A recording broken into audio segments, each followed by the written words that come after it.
ассалому алайкум дӯстон, хуш омадем ба шабакаи мо. Дар навори имрӯза барои шумо тозатарин ва муҳимтарин хабарҳоро аз ҷаҳони ММО омода кардем.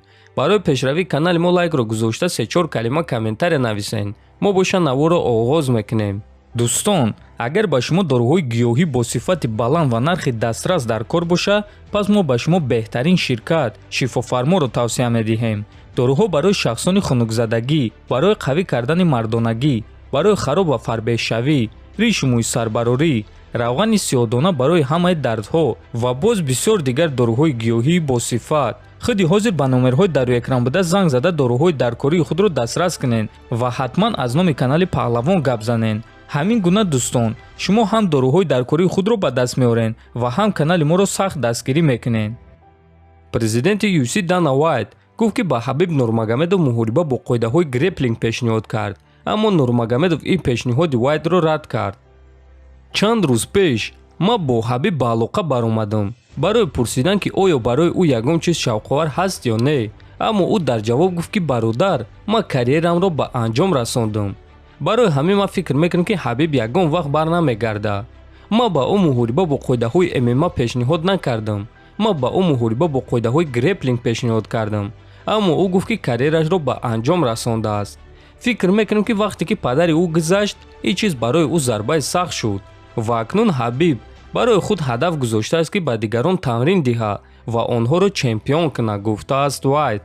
дӯстон, чанд маротиба Ҳабиб Нурмагомедов гуфта буд ки зид нест ки муҳориба бо қоидаҳои греплинг гузарона, масалан зидди Ҷорҷ Сен-Пиер, ва ман фикр мекунам ки Дана Уайт ба Ҳабиб ё пешниҳоди хуб накардааст, ё ин ки рақиби хуб пешниҳод накардааст.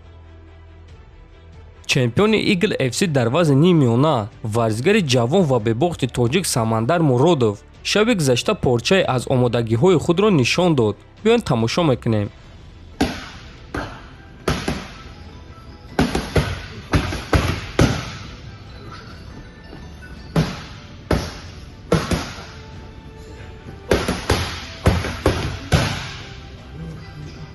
хотиррасон мекунем ки Самандар Муродов муҳорибаи навбатии худро зидди чемпиони муваққатии вазни нимёнаи Eagle FC Имомшафӣ Мухтаров мегузаронад. ташкилоти Eagle FC ин муҳорибаро расман эълон карданд, аммо то ҳол саҳнаи муҳорибаро эълон кардагӣ нестанд. Имомшафӣ Мухтаров бо рекорди 11-0 зидди Самандар Муродов бо рекорди 7-0, чемпиони муваққатӣ зидди чемпиони доимӣ, ду ҷанговари бебохт. дӯстон, фикр мекунам ки ин беҳтарин муҳорибаи унвонӣ дар ташкилоти Eagle FC хоҳад шуд ва мо албатта ки ба ғалабаи чемпиони тоҷик Самандар Муродов боварӣ дорем ва ӯро дастгирӣ мекунем. шаби гузашта довталаб барои камарбанди вазни сабуки UFC Ислам Махачев интервюи калон дод ва дар ин интервю ӯ дар суханҳои Чарлз Оливейра ки гуфта буд ки Ислам ва дастаи ӯ дурӯғ гуфтанд вақте ки гуфтанд ки барои муҳориба дар Бразилия омодаанд, ҷавоб дод. вақте ки онҳо ин муҳорибаро пешниҳод карданд, ман гуфтам ки барои ман фарқ надора. ман гуфтам ки савора дар аспи худ ба Бразилия мерам. ман ба UFC гуфтам ки барои ман фарқ надора ки кай ва дар куҷо ин муҳориба мегузара. ман танҳо барои унвон ҷангидан мехоҳам. аммо ман аз худи Оливейра гирехта гаштааст. ӯ гуфт ки бо Макгрегор ҷангидан мехоҳад, бо Нейт Диаз. ӯ мехост ки муҳорибаи осон ба даст биёрад, дар ҳоле ки ман тайёр будам ки бо ӯ дар Бразилия, дар Абу-Даби ё дар дигар макон ҷангам. агар ки ин муҳорибаи унвонӣ боша, пас барои ман фарқ надорад ки дар куҷо ҷангидан дар кор аст. ӯро майдони хонааш кӯмак намекард.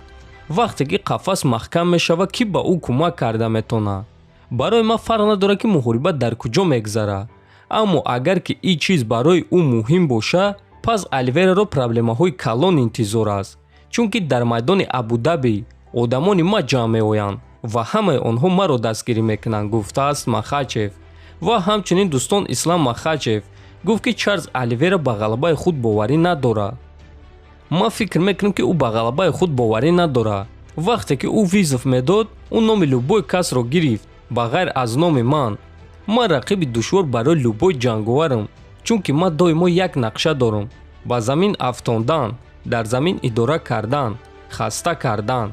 ман барои любой ҷанговар рақиби хатарнокам ва ҳама ин чизро медонанд.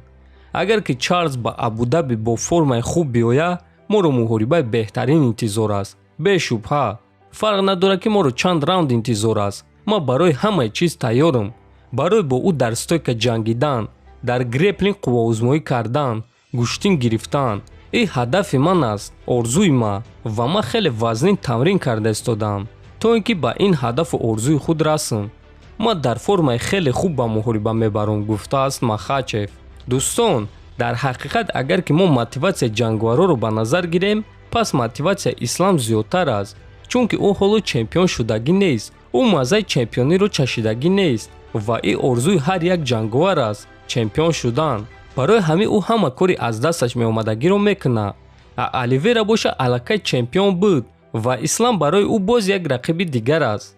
аммо дӯстон, ин чизҳо на он қадар муҳим аст, чунки ин ММА аст ва як зарбаи ногаҳонӣ метавонад ки ҳамаи корро дигаргун кунад.